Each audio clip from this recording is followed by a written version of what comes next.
kami. Kasi kung susuko tayo sabay-sabay, mamamatay yung industry. Tulungan po natin yung producers natin para sumugal pa. Maraming salamat sa last na lang, si Pai, baka meron daw siyang masasabi. Lagi siya may masasabi. Gusto ko lang si Pai talaga.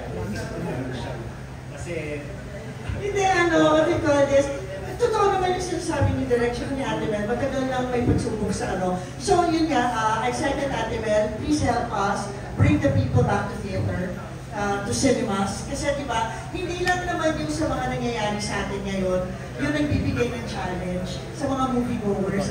It's also, because of the technology, ang daming platforms, economics, mas mura, kung sa TV na mapanorin. Pero syempre, ang lagi namin sinasabi, iba pa rin yung experience ng cinema. So sana tulungan nyo kami na, to encourage people na bumalik sa sinihan. Pangalawa, maraming tayong challenges ngayon. Siguro talaga ngayon, siguro kasi ngayon nararamdaman ng tao yung hirap sa buhay. Kaya hindi na maiwasan kundi mag-express. But sana lang, ayusin pa rin natin. Huwag tayo sana umabot sa hindi na tayo magbayad ng tax, Huwag natin gawin yung ginagawa nila. Yung iayos pa rin natin, pero ipakita natin yung sama ng loob natin, yung frustration natin, yung galit natin. Tulungan natin yung dapat tulungan. Tapos it really starts with us.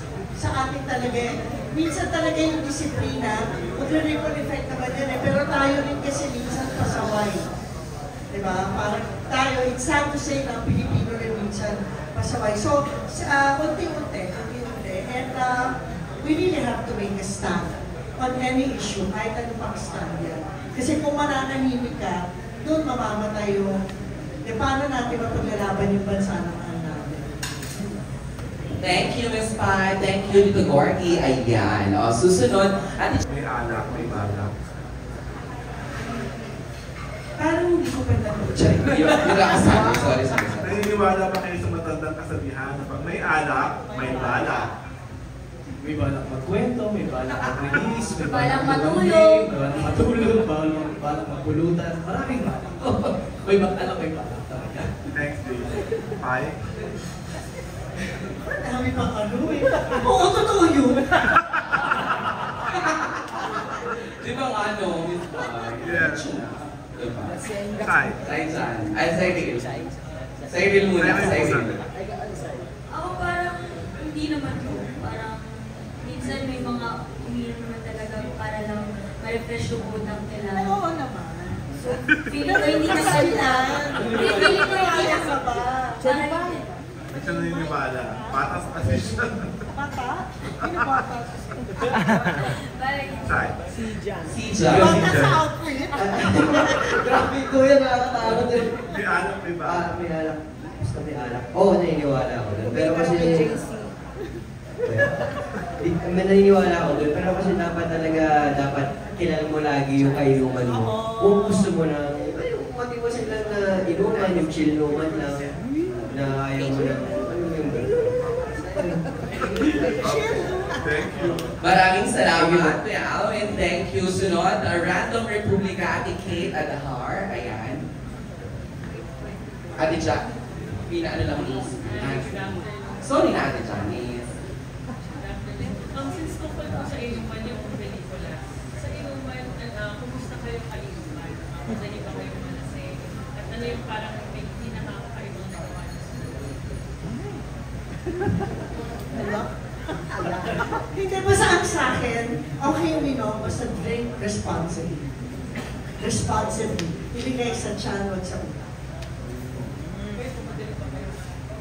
Hindi ako nalalasig na hindi talaga honestly. When I drink, I really drink responsibly. Pag alam ko, yung hindi ko nakakayanin, uuwi na ako nun. Kasi ayoko talaga yung lalamunan mo. Kasi actually, nung nag-umpisa ako sa industry, may nakita akong nalasing. Tapos binuhat siya talaga, tapos artista. Sino siya? Hindi na. Tapos, Sabi ko, oh my God, hindi mangyayari sa akin na kasi hindi talaga maganda. So ngayon, pag ako, ano na, yung maabot na sa ano. May pang-uwi kung nandun ka na po. Oo, dapat Yung tawag, may pang-uwi pa miss time. Oo, ganun ba yun? Oo. Yung hindi mo yung bumubos, dapat meron ka pang pang-uwi. Oo, hindi mo ubusin.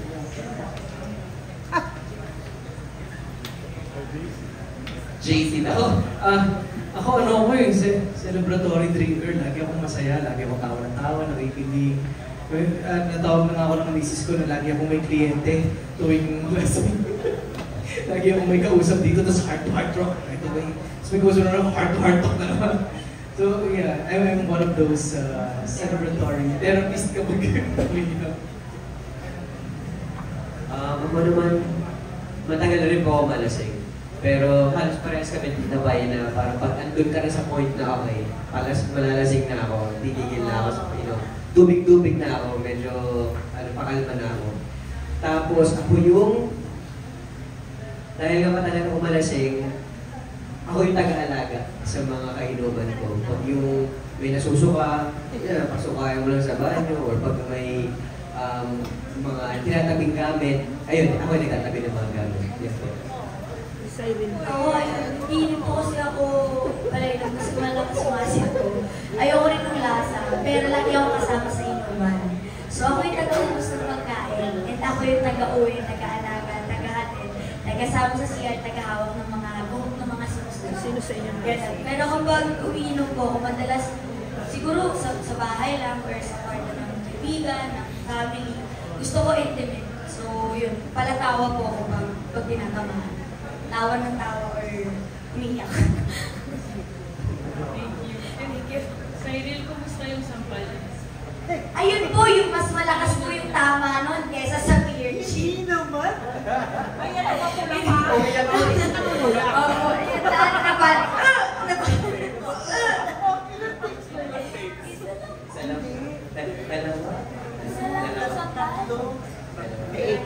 Kita mo lasing ka, hindi mo naramdaman. Ako ka, after po nung isa, hindi ko na naramdaman yung ginawa. Hindi, joke lang po. Isa lang po alam yung naalala. Tama naman yun. Isa lang po alam yung naalala. Eh, gusto mo rin, anak natin. Hindi mo naramdaman eh. Okay na, masaya na po. And thank you for my last question. Kasi nabanggit sa press release na parang more than the shots, nandun yung, ang na-serve doon, yung moment nyo na ma-feel na you're seen, you're valued, you're heard sa grupo. Sa showbiz po, kailan nyo parang na-feel na you're seen, you're valued, you're heard?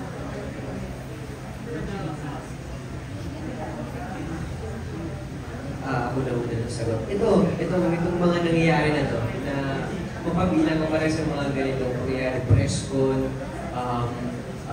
makuha ko sa isang show, parang doon pa lang, nasagot ka na okay, nakita nila ako. Visible ako sa kanila, sa attention nila, sa oras nila, na parang okay, parang kahit hindi naman ibong malaki yung proyekto, basta makabilang ka pa rin doon, nandun ka sa show, okay na yun, kita ka na ng mga tao. Malaking bagay yun po yun.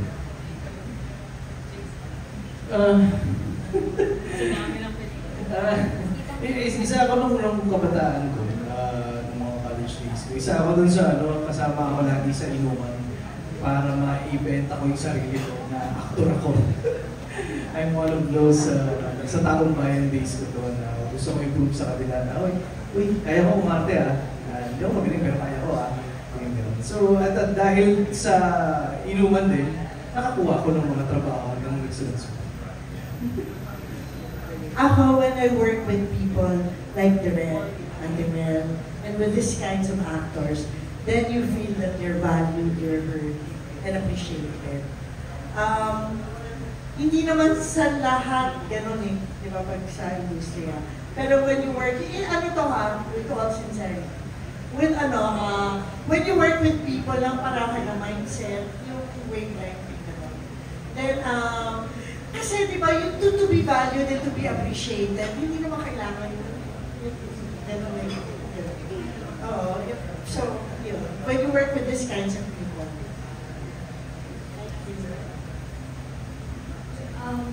po, sobrang simple or sobrang babaw lang po ng definition ko na nakikita ako or naravalue ko. Mahilig po kasi ako kapag, ngayon, kasi bakit po?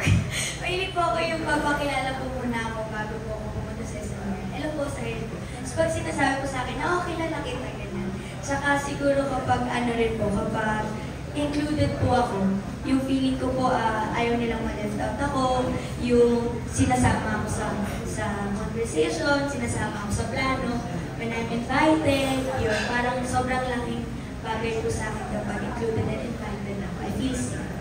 Thank you very much. Salamat, Ate Kate Adahar from Random Republica. Susunod, Ate Janice Navita. Ayan, Ate Janice.